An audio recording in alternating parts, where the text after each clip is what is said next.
झांसी की रानी लक्ष्मीबाई की वीरता की कहानियाँ तो हम सब ने सुनी हैं, लेकिन क्या आप उनके साथ ही अंग्रेज़ों के दांत खट्टे करने वाली भारत की उस बेटी के बारे में जानते हैं जिसके सिर पर ना ताज था और ना कोई सत्ता, फिर भी उन्होंने देश की आज़ादी के लिए अपने प्राणों का बलिदान दे दिया, जिसके बारे में उस समय के ब्रिटिश जनरल रोज ने कहा था कि अगर भारत की 1% महिलाएं भी ऐसी हो गई तो अंग्रेज़ों को जल्द ही भारत छोड़ना पड़ेगा।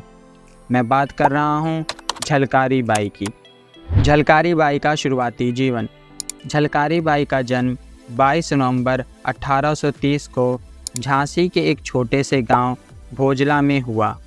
इनके पिता का नाम सदोबा सिंह और माता का नाम जमुना देवी था, जो कि कोली जाति से संबंध रखते थे। झलकारी बाई के बचपन में ही उनकी मां का निधन हो गया। झलकारी बाई बचपन से ही घुड़सवारी और हथियार चलाने में कुशल थी। कहा जाता है कि एक बार जंगल में एक तेंदुए ने उन पर हमला कर दिया, लेकिन झलकारी ने कुल्हाड़ी से उस तेंदुए को मार गिराया। एक बार जब गांव पर डकैतों ने हमला कर दिया तो झलकारी ने उनका डटकर सामना किया और उन्हें भागने पर भी मजबूर कर दिया। झलकारी की बहादुरी से प्रभावित होकर उनकी शादी झांसी के सेना के एक सैनिक पूरन से करा दी गई और शादी के बाद वह पूरन के साथ ही झांसी आ गई। लक्ष्मीबाई से कैसे हुई मुलाकात। झांसी की रानी लक्ष्मीबाई और झलकारी बाई का पहली बार आमना सामना एक पूजा के दौरान हुआ। झांसी की परंपरा के अनुसार गौरी पूजा के मौके पर राज्य की जो महिलाएं थीं वो किले में रानी का सम्मान करने गई। इन महिलाओं में झलकारी भी शामिल थी। कहा जाता है कि जब लक्ष्मीबाई ने झलकारी को देखा तो वह हैरान हो गई, क्योंकि झलकारी बिल्कुल लक्ष्मीबाई जैसी दिखती थी।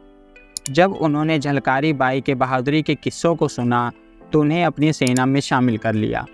सेना में शामिल होने के बाद झलकारी बाई ने तोप चलाने और तलवार चलाने का प्रशिक्षण लिया।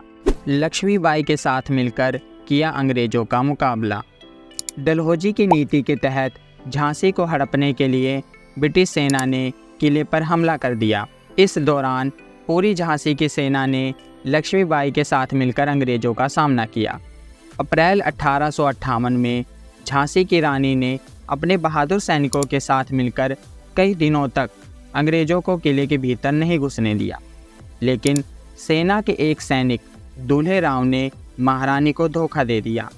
उसने किले का एक द्वार खोल दिया, जिससे अंग्रेज़ किले के भीतर आ गए और उन्होंने किले पर भी कब्जा कर लिया। किले पर कब्जा हो जाने के बाद झांसी के सेनापतियों ने लक्ष्मीबाई को किले से दूर जाने की सलाह दी। इसके बाद लक्ष्मीबाई कुछ विश्वसनीय सैनिकों को अपने साथ लेकर किले से दूर चली गई।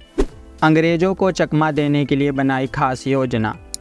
किले के भीतर हो रहे युद्ध में झलकारी बाई के पति शहीद हो गए, लेकिन इसके बाद भी झलकारी बाई ने साहस न छोड़ा। उन्होंने एक खास योजना बनाई और इस योजना के तहत उन्होंने लक्ष्मीबाई की तरह कपड़े पहने और सेना की कमान को अपने हाथ में ले लिया।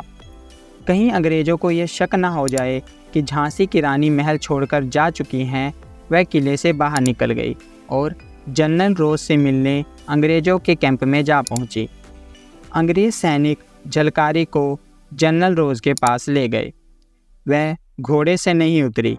रानियों जैसी शान, वैसा ही अभिमान, वही हैकड़ी। जनरल रोज भी कुछ देर के लिए धोखे में आ गया। वह भी उनको पहचान ना पाया, लेकिन गद्दार दूल्हे राव ने रोज को बता दिया कि वह असली रानी नहीं है। इसके बाद रोज ने पूछा कि तुम्हें गोली मार देनी चाहिए, तो उन्होंने उत्तर दिया, मार दो, मैं भी सैनिकों की तरह मर जाऊंगी। झलकारी की इस रूप को देखकर अंग्रेज़ सैनिक स्टुअर्ट बोला कि यह महिला पागल है। इस पर जनरल रोज ने कहा, नहीं स्टुअर्ट, अगर भारत की 1% महिला भी इस जैसी हो जाए तो अंग्रेज़ों को जल्दी भारत छोड़ना पड़ेगा। रोज ने झलकारी को जेल में डाल दिया और 1 हफ्ते बाद उन्हें छोड़ दिया गया और वह 1890 तक जीवित रही। लेकिन उनकी मृत्यु को लेकर इतिहासकारों में मतभेद हैं। कई इतिहासकारों का ये मानना है कि युद्ध के दौरान एक गोला झलकारी बाई को लगा और वह ज़मीन पर गिर पड़ी और 4 अप्रैल 1857 को उनका निधन हो गया। ऐसे बहुत से क्रांतिकारी हैं जो इतिहास के पन्नों में कहीं खो से गए हैं। उन्हें जितनी प्रसिद्धि मिलनी चाहिए थी नहीं मिल पाई, लेकिन हमें देश की आज़ादी के लिए दिए गए उनके बलिदान को नहीं भूलना चाहिए। मैं आशा करता हूँ कि आपको यह कहानी बढ़िया लगी होगी और आप इससे प्रेरणा लेंगे। इसी के साथ आज की इस वीडियो को यहीं ख़त्म करते हैं। धन्यवाद। जय हिंद।